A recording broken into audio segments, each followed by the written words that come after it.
Nah, guys, kembali lagi di channel Aprisitorus, di mana channel ini akan memberikan diri kamu suatu informasi baik dari pekerjaan, asmara, keuangan, ataupun kehidupan diri kamu secara general. Sebelum saya memberikan suatu informasi dari beberapa aspek yang saya katakan tadi, saya juga mengingatkan kepada teman-teman apabila ketemu dengan channel saya agar menekan tombol subscribe-nya dan menyalakan loncengnya supaya next video saya lebih semangat untuk memberikan suatu informasi baik terhadap energi kamu, baik terhadap energi manusia yang selama ini kamu prioritaskan. Sebelum saya mengambil satu persatu kartu yang saya pegang ini secara acak, saya juga mengingatkan kepada teman-teman informasi yang saya berikan terhadap diri kamu bukan suatu acuan untuk kamu ambil dan untuk kamu terima. Saya hanya bisa memberikan diri kamu suatu informasi berdasarkan kartu yang saya pegang ini. Diri kamu hanya bisa berencana terhadap kehidupan kamu, akan tetapi di balik dari informasi dan perencanaan tersebut, lagi-lagi yang menentukan adalah Sang Pencipta. Kali ini, Wak Geng, saya akan mengarah terhadap pihak ketiga. Saya akan mengarah terhadap pihak ketiga, apa yang sedang dia pikirkan dan apa yang sedang dia rencanakan dari hubungan perselingkuhan tersebut. Kita langsung saja. Saya akan mengambil beberapa kartu, di mana kartu yang akan saya ambil nanti bisa saja bersifat resonate, bisa saja tidak bersifat resonate. Semuanya saya kembalikan terhadap pola pemikiran kamu, semuanya saya kembalikan terhadap situasi energi yang kamu miliki untuk saat ini. Ingat, sekali lagi saya mengatakan informasi yang saya berikan terhadap diri kamu, resonate atau tidak resonate, semua tergantung bagaimana diri kamu untuk menyikapinya.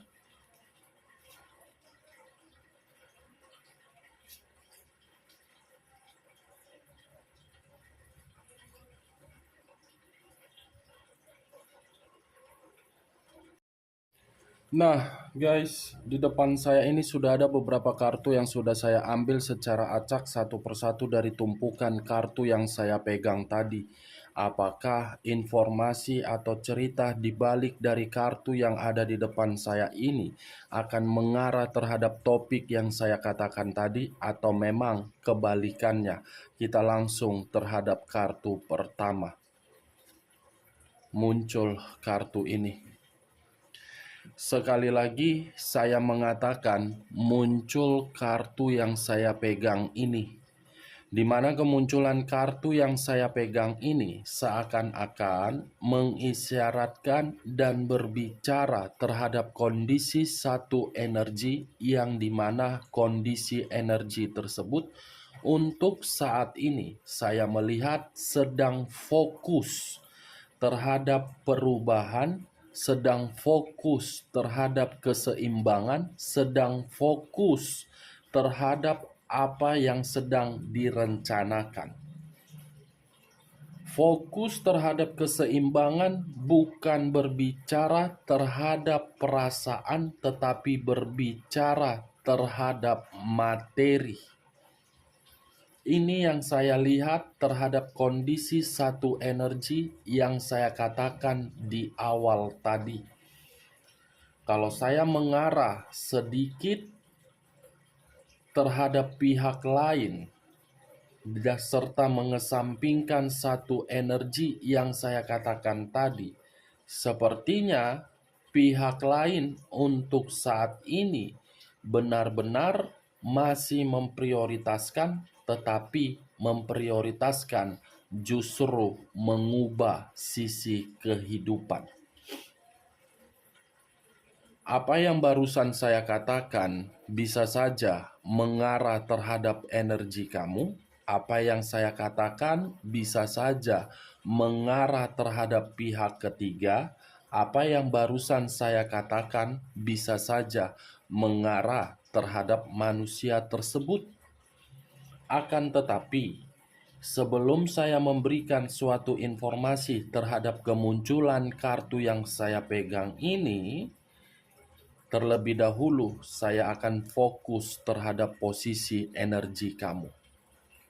Lagi-lagi, terlebih dahulu, saya akan fokus terhadap posisi energi kamu sebelum saya mengarah terhadap pihak ketiga. Di mana ketika diri saya mengarah terhadap posisi energi kamu, baik secara pemikiran, perasaan, ataupun sisi batin kamu, untuk saat ini, ketiga aspek yang saya katakan tadi, sepertinya ingin mengubah situasi keseimbangan. Kamu bisa melihat sendiri kartu yang saya pegang ini, bagaimana gambar di dalam kartu tersebut. Seseorang yang sedang fokus terhadap apa yang sedang dikerjakan. 8 koin atau 8 cawan atau 8 tongkat atau 8 pedang. 6 sudah terselesaikan, tinggal 2 yang belum terselesaikan. Di mana kedua cawan yang belum terselesaikan tersebut membuat seseorang memberikan suatu pengharapan atau memiliki ekspektasi terhadap apa yang sedang dikerjakan. Apa yang barusan saya katakan, kalau saya mengarah terhadap posisi energi kamu, dan kamu fokus terhadap apa yang kamu rencanakan, serta fokus terhadap apa yang kamu kerjakan, saya rasa hasilnya akan sesuai dengan harapan kamu. Karena kedua koin yang saya katakan tadi menggambarkan situasi kamu benar-benar tidak seimbang, benar-benar menginginkan suatu perubahan, tetapi perubahan tersebut tidak lagi berbicara terhadap kenangan di masa lalu kamu. Kalaupun masih berbicara terhadap kenangan di masa lalu kamu, sepertinya kamu sudah tidak peduli bagaimana, apa tujuannya, dan apa usaha manusia tersebut untuk meyakinkan diri kamu. Kamu sudah tidak peduli. Yang kamu pedulikan bagaimana caranya beban dan tanggung jawab yang saya pikul ini harus bisa seimbang. Kamu harus yakin terhadap apa yang kamu rencanakan. Jangan biarkan pemikiran kamu memberikan pemikiran yang overthinking, agar aura positif yang kamu miliki tidak sia-sia di dalam sisi batin kamu. Kalau saya mengarahkan kemunculan kartu yang saya pegang ini terhadap posisi energi pihak ketiga, sepertinya untuk saat ini saya menggambarkan pihak ketiga tersebut benar-benar tidak lagi menikmati materi yang diberikan oleh manusia yang mengabaikan diri kamu. Pihak ketiga untuk saat ini tidak lagi merasakan suatu kebebasan. Kebebasan untuk menikmati secangkir kopi sambil duduk manis di kursi singgasananya. Justru untuk saat ini, pihak ketiga berpikiran keras karena keuangan dia sangat kacau, sedang terpuruk. Apa yang diminta oleh pihak ketiga terhadap manusia yang mengabaikan diri kamu secara perlahan-lahan tidak lagi sesuai dengan kehendak pihak ketiga tersebut. Ini dia, Wak Geng. Terpuruk, tidak nyaman, tidak bebas, tidak makmur, tidak tenang. Yang di otak pemikiran pihak ketiga, bagaimana materi ini bisa saya nikmati lagi? Apakah ingin mengakhiri atau memang memberikan pengkhianatan terhadap hubungan itu agar mencari pihak lain? Ini dia, Wak Geng. 8 cawan, 8 tongkat, 8 pedang yang mengarah seakan-akan tidak menikmati. Cocok kau rasa dengan apa yang barusan saya katakan? Kalau cocok, angkat. Kalau tidak cocok, jangan kamu paksakan terhadap posisi energi kamu agar resonate ataupun tidak resonate. Kita lanjut kartu berikutnya. Muncul kartu 5 cawan. Di mana 5 cawan tersusun tetapi tidak rapi, sangat berantakan. 5 cawan yang berantakan tersebut memberikan pengaruh atau dampak buruk atau dampak negatif terhadap seseorang yang dimana seseorang tersebut menyesal telah melakukan suatu hubungan kotor. Karena hubungan kotor tersebut membuat seseorang merasa tidak lagi memiliki sesuatu hal sesuai dengan kehendak seseorang itu. Apa yang barusan saya katakan, kalau saya mengarahkan terhadap pihak ketiga, mungkin untuk saat ini ada penyesalan yang muncul di dalam pemikiran dia ataupun perasaan dia. Di mana penyesalan itu bukan berdasarkan sudah menghancurkan kehidupan kamu, tetapi penyesalan kenapa manusia yang mengabaikan diri kamu tidak lagi memiliki kestabilan di dalam keuangan. Dia menyesal menjalin hubungan tersebut karena hubungan itu tidak lagi memberikan kebebasan. Luar biasa pihak ketiga. Ternyata bukan bermain mengenai perasaan, bermain dari sisi materi. Manusia itu sudah terpuruk dan pihak ketiga merasa menyesal, bukan memberikan motivasi terhadap manusia tersebut, tetapi malah memberikan tekanan terhadap manusia itu dan membiarkan manusia itu terpuruk. Ada suatu kesedihan yang saya lihat antara kedua belah pihak ini. Manusia itukah atau memang pihak ketiga? Kalau saya fokus terhadap pihak ketiga, sepertinya kesedihan itu hanya sandiwara, bukan real dari perasaan. Sandiwara untuk mendapatkan sisi yang dia mau. Ini yang saya lihat, Wak Geng. Kita lanjut kartu berikutnya. Muncul kartu The Dead. Kartu yang berbicara terhadap unsur air yang berlambangkan 3 zodiak. Pisces, Cancer, dan Scorpio.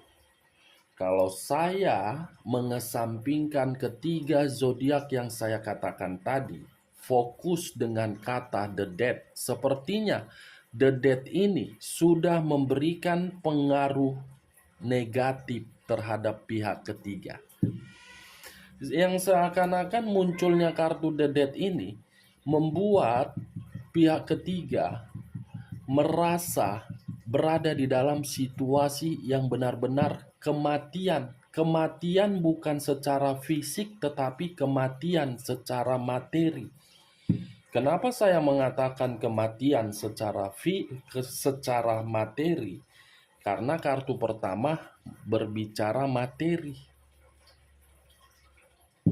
Kalau saya berbicara dari sisi lainnya terhadap kemunculan kartu The Dead, Kartu The Death ini menggambarkan terhadap apa yang sedang dia rencanakan, di mana perencanaan tersebut bersifat negatif, yaitu kemanipulatifan untuk mencari berbagai pihak di luaran sana agar pihak ketiga bisa melepaskan hubungan tersebut dari manusia itu, agar pihak ketiga bisa kembali menikmati yang namanya kebebasan materi. Karena untuk saat ini perencanaan itu dilakukan secara diam-diam dan dilakukan secara misterius tanpa disadari oleh manusia yang mengabaikan diri kamu. Mulai pihak ketiga menimbulkan berbagai pertengkaran agar pihak ketiga ini bisa bebas. Mulai pihak ketiga memberikan suatu perdebatan agar perdebatan itu mencari kesalahan dari manusia tersebut. Ibaratnya manusia yang pernah kamu fokuskan, jumpa imbang sesuai dengan watak dan karakter dari manusia itu. Jumpa imbang ini, Wak Geng. Sama-sama keras, sama-sama licik, sama-sama hanya memanfaatkan. Tetapi saya kasihan terhadap manusia yang mengabaikan diri kamu. Rela menghancurkan kebahagiaan ketika bersama dengan diri kamu demi sentuhan kulit terhadap pihak ketiga, tetapi pihak ketiga bukan bermain secara perasaan. Cocok, kau rasa? Inilah yang sedang dipikirkan oleh pihak ketiga untuk saat ini. Ketiga kartu yang saya pegangkan, saya angkat tidak berbicara mengenai keuntungan yang didapatkan manusia yang mengabaikan diri kamu, tetapi memberikan suatu dampak terhadap pihak ketiga agar mencari seseorang yang lebih tinggi derajatnya dari manusia tersebut. Kita lanjut kartu berikutnya. Muncul kartu Queen of Pentacles. Kartu yang berbicara terhadap unsur api yang berlambangkan 3 zodiak, Aries, Leo, dan Sagittarius. Kalau saya mengesampingkan ketiga zodiak yang saya katakan tadi, munculnya kartu yang barusan saya angkat ini, saya rasa pihak ketiga menginginkan kebebasan, menginginkan kemakmuran, menginginkan kenyamanan, bukan terhadap manusia itu, tetapi pihak lain. Sudah ada hubungan asmara baru di atas hubungan kotor yang selama ini dijalankan manusia tersebut. Queen, ratu kebebasan, baik secara materi. Queen, ratu kebebasan dari situasi yang sudah benar-benar mati. Queen, ratu kebebasan dari penyesalan ketika menjalankan kehidupan terhadap manusia tersebut. Ingin bebas pihak ketiga, ingin melepaskan, ingin menyerahkan terhadap diri kamu kembali, manusia yang selama ini mengabaikan diri kamu. Wow, luar biasa. Ketika diri saya membahas pihak ketiga, seakan-akan aura pihak ketiga terkoneksi dengan energi saya, tiba-tiba lampu mati tadi, Wak Geng. Tiba-tiba energi pihak ketiga seakan-akan tidak terima ketika diri saya membahas. Kamu bisa melihat sendiri tadi, bukan? Saya lagi enak memberikan informasi, tiba-tiba lampu mati. Kita lanjut kartu terakhir. Muncul kartu Seven of Swords, 7 pedang yang dimiliki oleh seseorang, di mana 7 pedang ini menggambarkan situasi kelicikan. Yang di mana 7 pedang ini, kalau saya mengambil 1 pedang saja, pihak ketiga mencari keuntungan doang. Mencari keuntungan doang. Dan pihak ketiga berencana atau sudah melakukan hubungan terhadap pihak lain ini, Wak Geng. Pihak lain sedang menjalin hubungan terhadap pihak lain untuk mendapatkan keuntungan secara materi dan ingin melepaskan kesedihan atau penyesalan ketika pihak ketiga bersama dengan manusia tersebut. Ini yang saya lihat dari 5 kartu yang saya pegang. Dari beberapa kartu yang saya ambil ini, saya menarik satu kesimpulan. Apa yang sedang dipikirkan oleh pihak ketiga? Kebebasan. Apa yang sedang direncanakan oleh pihak ketiga? Kelicikan. Apa yang sedang dirasakan oleh pihak ketiga? Penyesalan. Tindakan apa yang ingin dilakukan oleh pihak ketiga? Mencari seseorang yang lebih mapan, yang lebih tinggi derajatnya dari manusia tersebut. Cocok kau rasa, Wak Geng? Kalau cocok, angkat. Kalau tidak cocok, sekali lagi saya mengatakan, jangan kamu paksakan terhadap posisi energi kamu agar resonate ataupun tidak resonate. Oke, Wak Geng, sekian dulu informasinya. Salam kartu tarot, salam zodiak.